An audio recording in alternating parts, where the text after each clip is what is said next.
Medieval England.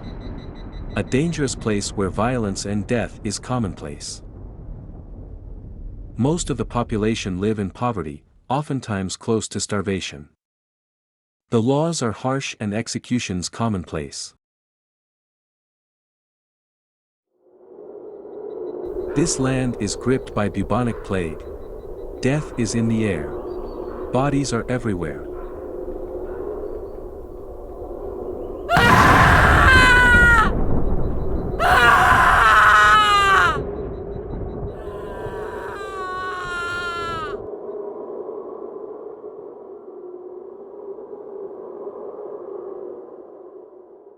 In amongst all of this death, a young mother embarks on her journey home.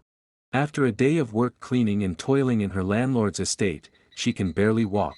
She is exhausted. Her hands are covered in sores. The thought of home fills her with joy. Her 2 children await her. The children have been on their own since dawn when their mother left them. Home for this young family of 3 is a small wooden dwelling with one large room where the family lives. They live with their animals. Pigs, goats and chickens sleep inside with them at night and roam close by in the day.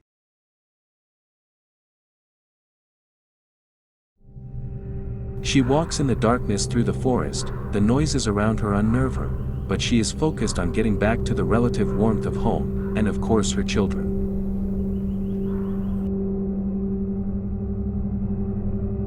She sees shapes in the trees. Her imagination goes into overdrive. She sees monsters, hideous monsters.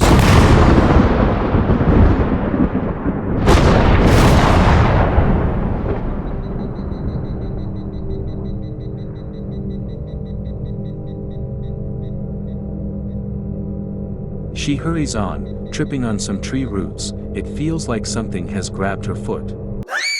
A sudden wave of panic overcomes her. In her panic she runs. She runs like she has never run before, through the trees, tearing her long dress in the undergrowth.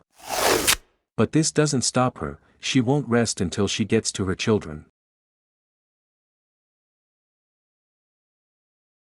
She finally reaches the small clearing in the trees that surrounds her home. A shiver passes through her. Something isn't right.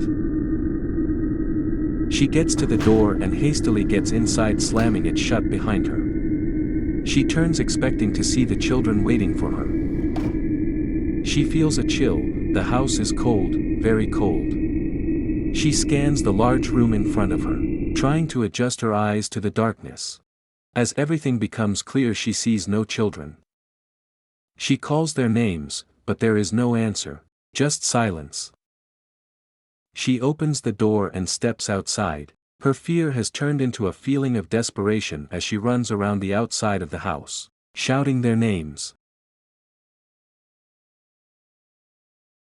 Hours pass, but there is no sign of them. She casts her mind back to the previous day. The children had stolen apples from the market. She had scolded them the way only a mother could, telling them that the Bogeyman comes and takes naughty children. No one knows where he takes them, or even what he looks like.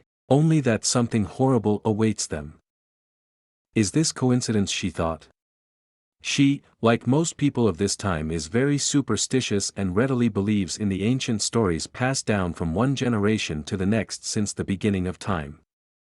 She collapses on the floor. She can't stand anymore. Exhaustion has defeated her. She breaks down and tears flood down her cheeks. She will never see her children again.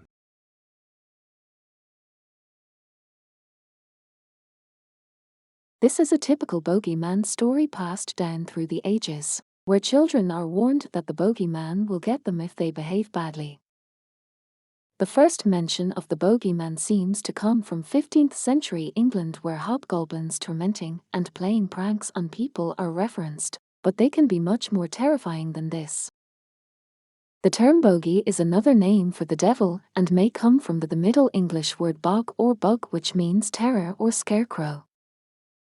There are variations on the bogeyman throughout the world, such as the Midminwi in Haiti, which is said to be a very skinny man that is 2 stories tall and stalks the streets late at night eating anyone brave enough to be on the streets. Or the Mamar in Pakistan, which is described as a large ape-like creature that lives in the mountains and kidnaps young girls. In the early 18th century, when there was a threat of Napoleon Bonaparte invading England, parents often scared their children and said that the bogeyman or old Boney will come and get them if they misbehave, referring to Napoleon himself. As you can see, the creature known as the bogeyman can look like almost anything, but is usually scary and unpleasant. Different cultures have slight variations to this myth, but they are all passed down by word of mouth from generation to generation and have the same basic premise of some kind of threat from this creature if a person or persons, which are often children, misbehaves in some way or another. Thank you for watching. Please like and subscribe. Have a good day wherever and whoever you are in the world.